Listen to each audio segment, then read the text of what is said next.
అందరికీ మరొకసారి హృదయపూర్వకమైన నిండు వందనాలు. పలకబడుచున్న ఈ మాటలు ఆకాశములను, భూమిని, విశ్వమంతటిని నోటి మాటతో సృష్టించిన సృష్టికర్త మాటలు, నీ ప్రాణం పోసిన వాని మాటలు, నీ దేహమును నిర్మించిన వాని మాటలు. వాక్యం వినుట అనగా సృష్టికర్త నీతో మాటలాడుట అని అర్థం. నీ దేహంలో ఉన్న ప్రాణాన్ని పోసిన ప్రాణప్రదాత, నీ దేహ నిర్మాణకుడు నీతో నేరుగా మాట్లాడుచున్న సందర్భం ఇది. ఈయన ఒక ముఖ్యమంత్రితోనో, ఒక ప్రధానితోనో, అగ్రదేశ అధ్యక్షునితోనో పోల్చడానికి వీలు లేదు. ఈయన సర్వలోక చక్రవర్తి, రాజులకు రాజు, ప్రభువులకు, భూపతులకు అధిపతి. ఆయన వంటి ద్వితీయుడు మరి ఒక్కరు లేరు, అద్వితీయుడు. ఆయన నీతో మాట్లాడుతున్న సందర్భం. ఆకాశములను, భూమిని సృజించిన సృష్టికర్త మనుషులతో తాను చెప్పనుద్దేశించిన మాటలన్నిటినీ 3 ఖండాలలో, ఐరోపా ఖండం, ఆఫ్రికా ఖండం, ఆసియా ఖండం, ఈ 3 ఖండాలలో దేవునితో ముఖాముఖి అనుభవాలు కలిగిన కొందరు ప్రవక్తలు, మరికొందరు అపోస్తలులకు ఆయన ఈ మాటలు తెలియజేసి వారితో ఈ మాటలు చెప్పించాడు, వారితో ఈ మాటలు వ్రాయించాడు, వారికి ఈ మాటలు తెలియజేసి భూప్రజలకు అందించారు.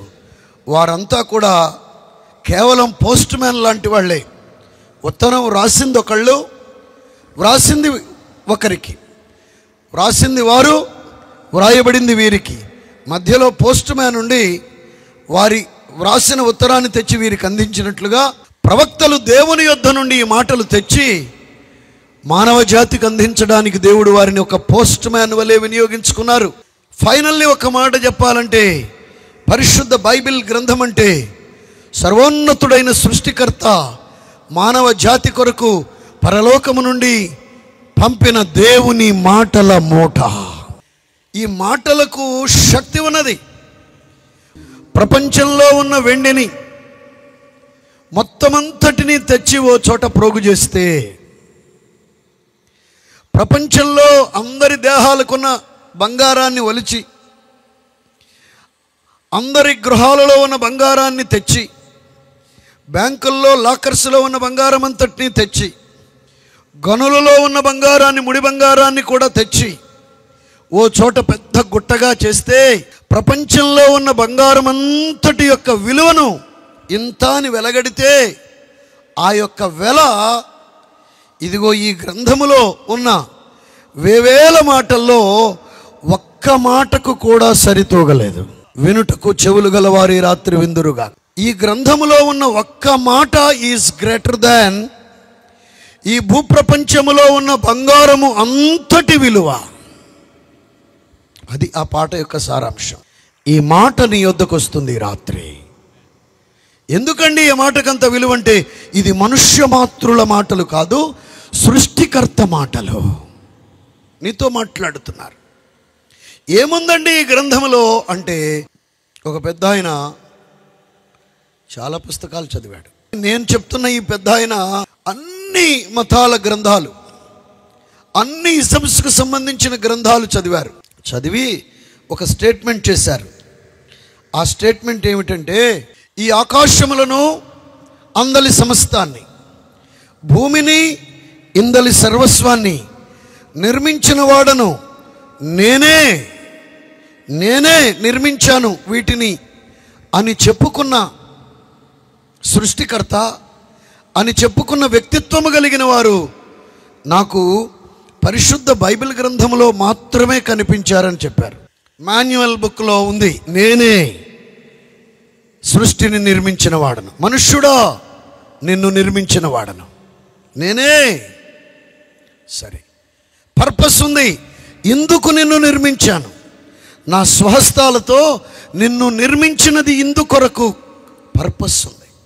ఏముందండి బైబిల్ గ్రంథంలో అంటే, ఎవరు ఈ మనుష్యుని, ఈ విశ్వమంతటిని నిర్మించారో ఆ వివరం ఉన్నది. ఎందుకు మనుష్యుణ్ణి ఇక్కడ నిర్మించారో ఆ వివరం ఉన్నది. భూమి మీద ఉన్నటువంటి మనుష్యుడు ఎందుకు ఈ భూమి మీద ఉన్నాడో, ఈ జీవితము ఎందుకు సృష్టికర్త ద్వారా ఇవ్వబడిందో, కొద్ది కాలము జీవించాక మానవునికి మరణం ఎందుకు సంభవిస్తుందో, మరణించిన తరువాత మనుష్యునికి ఏం జరుగుతుందో చెప్పండి. ఏ శాస్త్రవేత్తకు తెలియదు, ఏ శాస్త్రము తెలిసిన వానికి తెలియదు. ఈ గ్రంథము ఎందుకు ఇంత ప్రాశస్త్యాన్ని, ప్రాధాన్యతను సంతరించుకున్నది అంటే వినాలి. ఈ గ్రంథములో మనిషిని సృష్టికర్త ఎందుకు చేశాడు, జీవితం ఎలా జీవించాలి, ఎలా జీవించకూడదు, ఎందుకు మరణిస్తున్నాము, మరణించాక ఏం జరుగుతుంది, ఏం జరగబోతుంది అనే విషయాలన్నీ ఈ గ్రంథంలో బహు తేటగా సుస్పష్టంగా వ్రాయబడ్డాయి. ఆమేన్. ఇక కొద్ది మాటలు బహు శ్రద్ధగా వినాల్సిన సమయం వచ్చింది. మనుష్యుని మరణం తరువాత ఏం జరగబోతుంది? ఎవరైనా ఒక వ్యక్తి చాలా సీరియస్గా సూట్ కేసులో తన బట్టలన్నీ సర్దుకొని రైల్వే స్టేషన్కి వెళ్ళిపోతే, అతను బాగా నీకు తెలిసిన వ్యక్తి పలకరించారు, విష్ చేశారు, ఎక్కడికి వెళుతున్నారండి అని ప్రశ్నిస్తే, సూట్ కేసు పెట్టుకున్న ఆ వ్యక్తి, రెడీ అయి వెళ్ళిన వ్యక్తి ఎక్కడికి వెళుతున్నారని అడిగితే కాస్త తలగొక్కుంటూ, అదేనండి ఆలోచిస్తున్నాను ఎక్కడికి వెళ్ళాలా అని చెప్పారనుకోండి, ఏమంటారు ఆ వ్యక్తిని మీరు? ఒక్కసారి ఆలోచించండి. యాత్రికునికి, ప్రయాణికునికి తాను ఎక్కడికి వెళ్ళాలో తనకు సుస్పష్టంగా తెలిసి తీరాలి. ఒకవేళ తెలుసుకొనకుండా ప్రయాణం గడితే ఆ వ్యక్తిని ఏమంటారు? పిచ్చోడంటారు. ఆ వ్యక్తిని పిచ్చోడన్నాం, కానీ మనల్ని ఎవరైనా పిచ్చోడంటే మనకు చాలా కోపం వస్తుంది. కానీ ఆ వ్యక్తి ఏ కండిషన్లో ఉన్నారో, ఏ స్థితిలో ఉన్నారో, దరిదాపుగా మనుష్య జాతి అదే కండిషన్లో ఉన్నది. మనుష్యుడు దినదినము అన్నిటి అంతము సమీపించి, ఇక కాలము బహు కొంచెముగా ఉన్నదన్నాడు. మనుష్యుడు రోజు రోజు వెళుతున్నాడు. పెద్ద కేకు తెస్తున్నాం, అది కూడా ఎలాంటి కేకు? Cool cake. టపాసులు పేలుస్తున్నాం, కేకులు కట్ చేసి హ్యాపీ బర్త్డే సాంగ్స్ పాడుతున్నాం. ఒక పుట్టినరోజు నీ పైబడిందంటే దాని అర్థం ఏమిటో తెలుసా? నీవు మరణానికి ఒక అడుగు దగ్గర వేసావని. ఇంకొక పుట్టినరోజు వచ్చిందంటే అర్థం ఏమిటో తెలుసా? నీ మరణం వైపు ఇంకొక అడుగు ముందుకు వేసావని. వెళుతున్నావు మరణము యొద్దకు. మరణం తరువాత ఏం జరుగుతుందో, ఏం జరగబోతుందో తెలుసునా? రైల్వే స్టేషన్లో ఉన్న బాటసారిని అడిగాం ఎక్కడికి అని. అదే సార్ తెలియట్లేదన్నాడు. ఇప్పుడు మనుష్యులను ప్రభువారు అడుగుతున్నారు సృష్టికర్త, హలో, మరణము వైపు పరుగులు పెడుతున్నావు, మరణం తరువాత ఎక్కడికి? మరణం రైల్వే స్టేషన్ లాంటిది, అక్కడ దాకా వెళతావు. సరే, అక్కడి నుండి నీ వెళ్ళేది ఎక్కడికి తెలుసునా? Do you know? కొంతమందికి సకల శాస్త్రాలు తెలుసు, డబ్బులు సంపాదించే శాస్త్రం తెలుసు. మా అమ్మగారికి అయితే ముళ్ళు తీయడం తెలుసు, బాగా పచ్చళ్ళు పట్టడం తెలుసు. మనుష్యునికి చాలా శాస్త్రాలు తెలుసు, కానీ మరణం తరువాత ఏం జరగబోతుందో తెలుసునా? ఈ ప్రశ్నకు మీకు జవాబు తెలుసునా? మరణించిన తరువాత మనుష్యునికి ఏం జరగబోతుంది? ఒక A4 షీట్ ఇస్తే, ఒక టావ్ ఇస్తే, ఒక తెల్ల పేపర్ ఇచ్చి మరణం తరువాత ఏం జరగబోతుందో వ్రాయండి అంటే నీవు ఎన్ని లైన్లు వ్రాయగలవు? నీ దగ్గర ఆ అంశాన్ని గురించి ఎంత కాన్సెప్ట్ ఉంది? నీ దగ్గర ఏమైనా రవంత సబ్జెక్ట్ ఉందా? రాజకీయాల గురించి మాట్లాడమనండి, గంటలు గంటలు లెక్చర్ కొడతాం. వ్యవసాయం గురించి చెప్పమనండి, అబ్బా పొట్ట మీద ఈ ఎరువు వేయాలి, పూత మీద ఈ మందు కొట్టాలి, ఎన్నెన్నో విషయాలు చెప్తాం. మరి మనిషి చనిపోయాక ఏం జరుగుతుందో చెప్పమనండి, తెలియదు. ఇదిగో ఈ రాత్రి ఈ గ్రంథం గురించి ఇంతసేపు చెప్పిన దానికి కారణం ఏంటో తెలుసా? ఈ గ్రంథం యొక్క గొప్పతనం ఏమిటంటే, ఈ గ్రంథంలో ఉన్న సబ్జెక్ట్ ఏమిటంటే, ఈ గ్రంథంలో ఉన్న కాన్సెప్ట్ ఏమిటంటే, మనిషికి మరణము తరువాత ఏం జరగబోతుందో ఆ సబ్జెక్టు, ఆ కాన్సెప్టు, ఆ వివరాలన్నీ 100% ఈ గ్రంథములో నిశ్చయముగా ప్రభువు లిఖింపచేసి మనుష్య జాతి కొరకు భూలోకానికి పంపించారు. ప్రభు అయిన యేసుక్రీస్తు ఏ మతానికి చెందినవారు కారు, ఏ వర్గానికి చెందినవారు కాదు. ఎవరు ఏనంటే లేఖనమందు వ్రాయబడిన మాట, ఆయన మూలముగా సమస్తమును కలిగెను, కలిగి ఉన్నదేది ఆయన లేకుండా కలుగలేదు.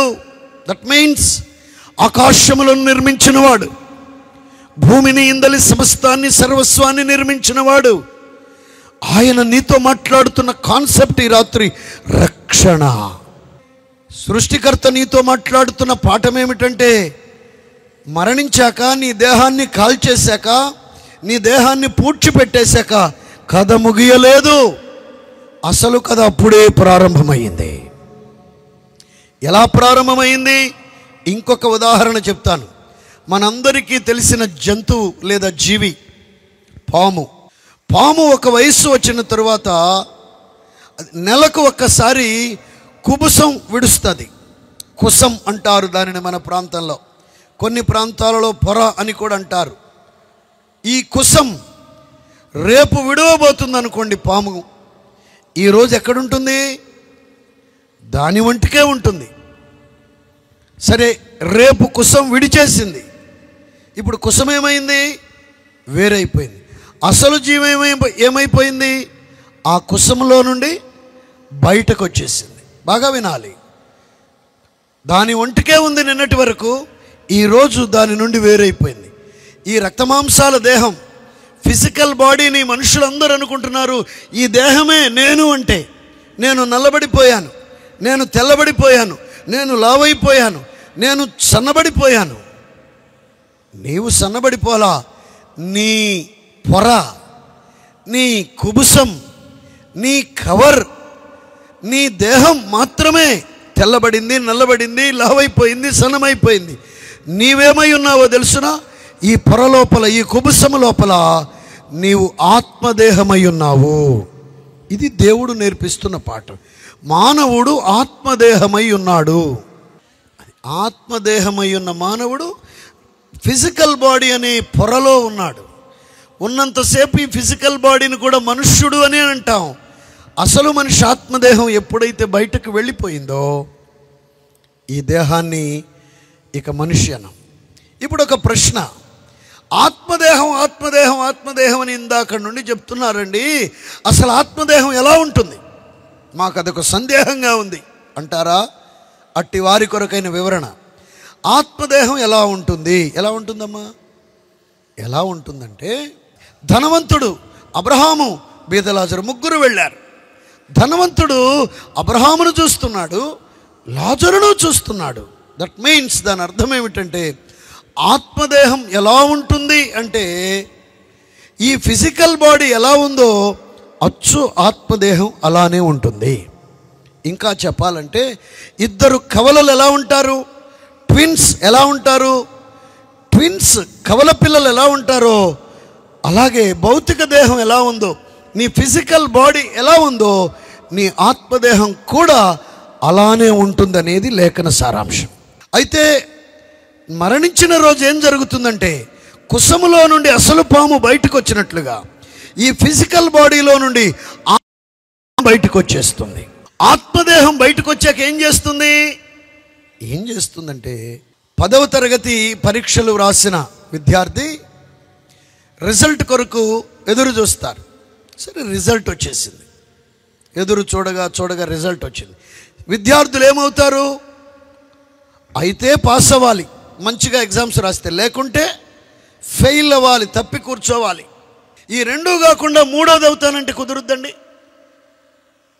అలాగే ఫిజికల్ బాడీలో నుండి బయటకు వచ్చిన ఆత్మదేహం అయితే దేవుడుండే రాజ్యమైన పరలోక రాజ్యం, మోక్షరాజ్యం అనబడిన చోటుకి వెళ్ళాలి. లేకుంటే అపవాదికిని వాని దూతల కొరకును నియమించిన అగ్నిగుండమనబడిన పాతాళమునకు నిత్య నరకములోనికి వెళ్ళి తీరాలి.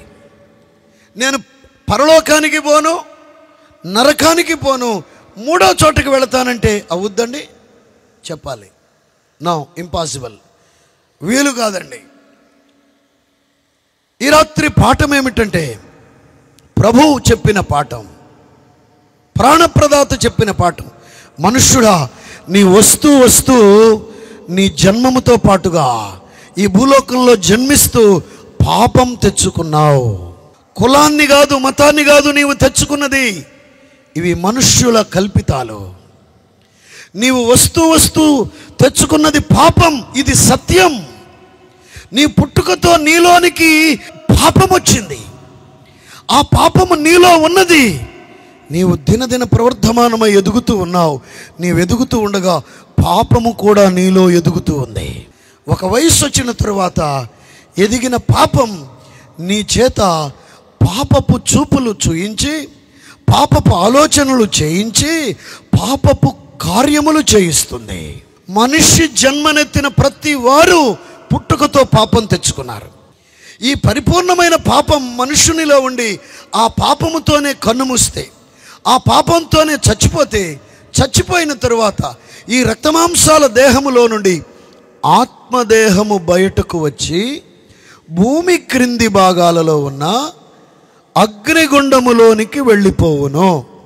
పాపము అనే అప్పు తీర్చబడకుండా ఒక వ్యక్తి చనిపోతే, ఈ రక్తమాంసముల దేహం అనబడిన ఫిజికల్ బాడీలో నుండి ఆత్మదేహము బయటకు వచ్చి భూమి క్రింది భాగాలలో ఉన్న అగ్నిగుండములోనికి వెళ్ళిపోవు. ఆత్మదేహానికి చూపు ఉంటుంది, చూడగలదు.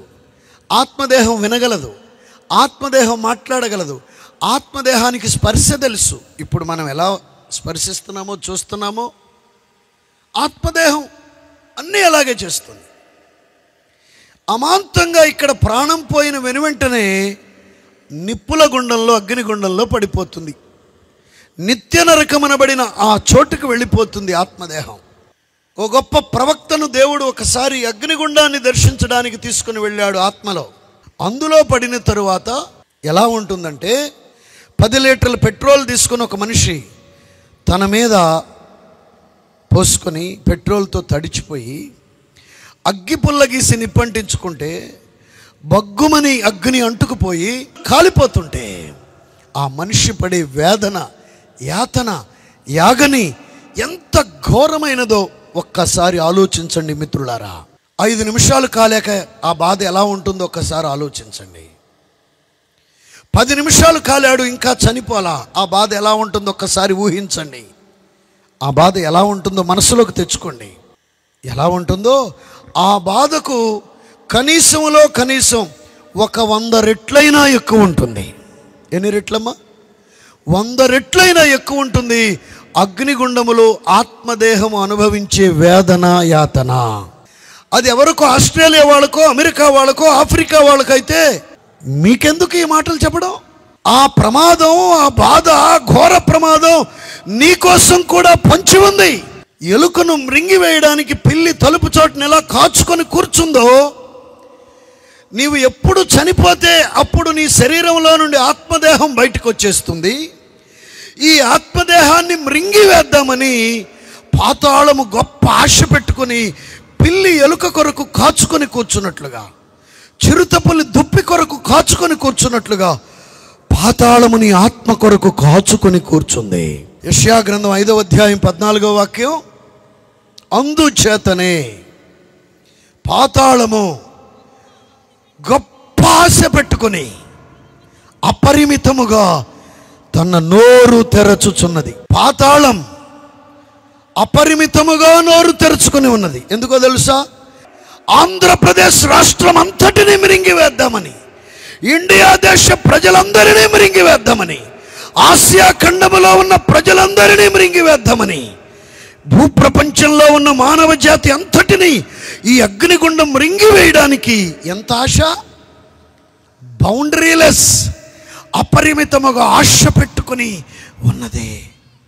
ఇక్కడ ఫర్ యువర్ కైండ్ ఇన్ఫర్మేషన్, పాతాళము అన్న చోట అపవాది అయిన సైతానుడు అని అర్థం చేసుకోవచ్చు. సైతానుగాడి యొక్క డిజైర్ ఏంటో తెలుసునా? ప్రజలందరినీ మృంగేద్దామని. ఒక్కసారి అందులో పడ్డావో ఇక మామూలుగా ఉండదు. ఏమండి, ఇదిగో చిన్న బిడ్డలు ఉన్నారు, సాయంకాలం వాళ్ళ తరగతులు పూర్తయ్యాక ఇంటికి వచ్చేస్తారు స్కూల్ పిల్లలు. ఆఫీస్కి వెళ్ళిన ఎంప్లాయీ వాళ్ళ యొక్క ఉద్యోగం డ్యూటీ పూర్తయిన తర్వాత ఆఫీసర్ గారు, ఎంప్లాయీ గారు ఇంటికి వచ్చేస్తారు, ఉద్యోగస్తుడు. కానీ ఒక వ్యక్తి యొక్క ఆత్మ అగ్నిగుండములోనికి వెళ్ళిన తరువాత, చెప్పండి, నేరాలు ఘోరాలు చేసి ఎవరైనా జైలుకి వెళ్ళారనుకో, 3 సంవత్సరాల జైలు శిక్ష అనుకో, 3 సంవత్సరాలు అయ్యాక వారు కూడా విడుదలై ఇంటికి వచ్చేస్తారు. కానీ ఒక వ్యక్తి యొక్క ఆత్మదేహం పాప క్షమాపణ పొందకుండగా, పాపమనే అప్పును తీర్చుకొనకుండగా, పరిహరించుకొనకుండగా మరణించి అగ్నిగుండానికి వెళితే ఇక ఎన్నటెన్నటికీ బయటకు రావడానికి అవకాశము లేనే లేనే లేనే లేనే లేదు. యుగం అంటే 1000 సంవత్సరాలు, మిలీనియం అంటారు ఇంగ్లీష్లో. నీవు ఆత్మదేహమై ఉన్న నీవు ఈ శరీరం అనే ఫిజికల్ బాడీలో నుండి బయటకు వచ్చి ఆ ప్రమాదంలోకి వెళ్ళిపోతావు. అందులో నుండి బయటకు రావడానికి అవకాశం, నీ రాజకీయాలు నిన్ను అగ్నిగుండములో నుండి తప్పించలేవు, నీ కుల సంఘాలు నిన్ను అగ్నిగుండములో నుండి తప్పించలేవు, నీ మతము నిన్ను అగ్నిగుండములో నుండి తప్పించలేదు, నీ బలము నిన్ను అగ్నిగుండములో నుండి తప్పించలేదు, నీ ధనము నిన్ను అగ్నిగుండములో నుండి తప్పించలేదు. ఈయన పేరు రక్షకుడు. రక్షకుడు అంటే రక్షించేవాడు, రక్షించేవాడంటే ప్రమాదము నుండి తప్పించేవాడు. ఏమిటి ఆ ప్రమాదం? ఎవరికి ఆ ప్రమాదం? ఏమిటి ఆ ప్రమాదం అంటే అగ్నిగుండం అనే ప్రమాదం, నిత్య నరకం అనే ప్రమాదం, అగ్ని సముద్రం అనే ప్రమాదం. అందులో పడ్డామనుకో, నాట్ ఓన్లీ ఫైర్, అక్కడ అగ్ని మాత్రమే కాదు, అక్కడ భయంకరమైన దుర్వాసన కూడా ఉంటుంది. ఇక ఇప్పుడు వీడు పీల్చుకునే దుర్వాసన భయంకరమైన వేదన. ఒక ప్రక్క శరీరానికేమో అగ్ని బాధ, ఇంకో ప్రక్కేమో పురుగులు తొలుచుకుంటూ లోపలికెళ్తూ బయటకు వస్తూ భయంకరమైన చికాకు కలిగిస్తుంటాయి. మరి ఒక ప్రక్కన ఉచ్ఛ్వాస నిశ్వాసల్లో భయంకరమైన దుర్వాసన. భూమి మీద ఏ జంతువు కళేబరము ఇవ్వలేనంత దుర్వాసన అగ్నిగుండములో ఉండబోతుంది. మత ప్రచారం అనుకుంటున్నారా? రాంగ్ ఆన్సర్ అన్నా. ఇది మత ప్రచారం కాదు. యేసు ప్రభువుకి ఏ మతానికి సంబంధము లేదు. దేవుళ్ళ లిస్టులో ఈయన కూడా ఒకడు కాడు. మరి యేసు ఎవరు అంటారా? యేసు ఎవరు అంటే, ఇదిగో ఆకాశములను భూమిని సృజించిన సృష్టికర్త. ఇప్పటికి 2025 సంవత్సరాల క్రితం ఆయన భూమి మీదకి అడుగు పెట్టాడు. ఆయన అడుగు పెట్టడంతోనే కాలము 2గా బ్రద్దలయ్యింది. ఆయన వస్తూ చెప్పాడు, నేను నజరేత్ అనే ఊరిలో పెరగబోతున్నానని. ఆయన వస్తూ చెప్పాడు, నేను ఆశ్చర్య కార్యాలు చేస్తూ జీవిస్తానని. ఆయన వస్తూ చెప్పాడు, జీవించిన నేను పరలోకమును పరిచయం చేస్తానని. ఆయన వస్తూ చెప్పాడు, మీ అందరి పాపములను నా మీద వేసుకొని ఫలానా విధంగా మరణిస్తాను. ఆయన వస్తూ చెప్పాడు, మరణించిన తరువాత నా వస్త్రాలు చీట్లు వేసుకుని పంచుతారని. ఆయన వస్తూ చెప్పాడు, నేను మరణించేటప్పుడు నా వీపంతా కూడా కొరడాలతో కొడతారు, నాగటి సాళ్ల మాదిరిగా దున్నపడుతుందని. ఆయన వస్తూ చెప్పాడు, నేను మరణించేటప్పుడు నా ఎముకలన్నీ స్థానం తప్పుతాయని. ఆయన వస్తూ చెప్పాడు, నేను మరణిస్తాను, మీ పాపముల కొరకు సమాధి చేయబడతాను, మరణించి 3వ దినాన్న తిరిగి లేస్తానని. ఇవన్నీ ఎప్పుడు? పుట్టక ముందే, 100 సంవత్సరాలకు ముందే, 1000 సంవత్సరాలకు ముందే చెప్పి మరి భూలోకములో జన్మించినటువంటి ప్రవచన పురుషుడు ఆయన. చప్పట్లు కొడుతూ దేవునికి స్తోత్రం చెల్లిద్దాం. ఇట్టి విధమైన జన్మ ఎక్కడైనా ఉన్నదా? అద్వితీయుడు అంటే ఇలాంటి ద్వితీయుడు మరి ఒక్కరు లేరు. ఆయనతో మరి ఎవరినైనా ప్రక్కన తెచ్చి పోల్చి చూడడానికి లేదు. చపడ కొడుతూ స్తోత్రం చెల్లించండి. ఎవరి అనా పెద్ద ఆయన, సార్, మేడం గారు, ఏమన్నాయి, ఇవన్నీ నిజం కాని విషయాలు. ఆయన ఎవరు అంటే నీకు ప్రాణం పోసినవాడు, ఈ విశ్వమును సృజించినవాడు, ఈ భూలోకానికి దిగి వచ్చి నీవు పుట్టుకతో తెచ్చుకున్న పాపాన్ని నీలో నుండి తీసివేసి నిన్ను పరిశుద్ధపరిచి నీ మరణము తరువాత నీ ఆత్మదేహము ఆయనుండే రాజ్యములోనికి తీసుకుని వెళతాడు. అగ్నిగుండంలో పడ్డావనుకో ఏడుపు, ఎంత బాధ. పరలోకంలోనికి చేర్చబడ్డావనుకో ఆకలి లేదు, దప్పిక లేదు, వ్యాధి లేదు, బాధ లేదు, కష్టము లేదు, కన్నీరు లేదు, సంతోషమే సంతోషం. అలాంటి మహోన్నతమైన బంగారు వీధులు కలిగిన ఆ రాజ్యానికి తీసుకుని వెళ్ళడానికి సృష్టికర్త మానవునిగా దిగి వచ్చాడు, దైవ మానవునిగా.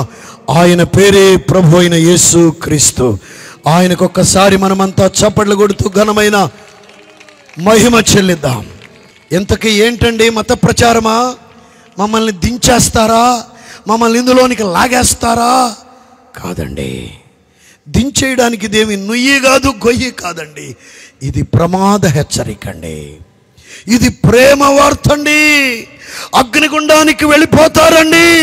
అందులో నుండి తప్పించడానికి నీకోసం సృష్టికర్త మనుషునిగా వచ్చిన యుగ పురుషుడు, శక పురుషుడు, ప్రవచన పురుషుడు, రక్షణకర్త ప్రభు అయిన యేసు అండి. ఈయనకి మతానికి సంబంధము లేదండి. ఈయన అన్ని మతాల వారికి కావలసిన వారండి. ఈయనకి ఏ కులానికి సంబంధం లేదండి. ఈయన అన్ని కులాల వారికి కావలసిన వాడండి. ఈయన లేకుంటేనండి పాపక్షమాపణ లేదండి. పాపక్షమాపణ పొందకపోతేనండి అగ్నిగుండము సిద్ధమండి.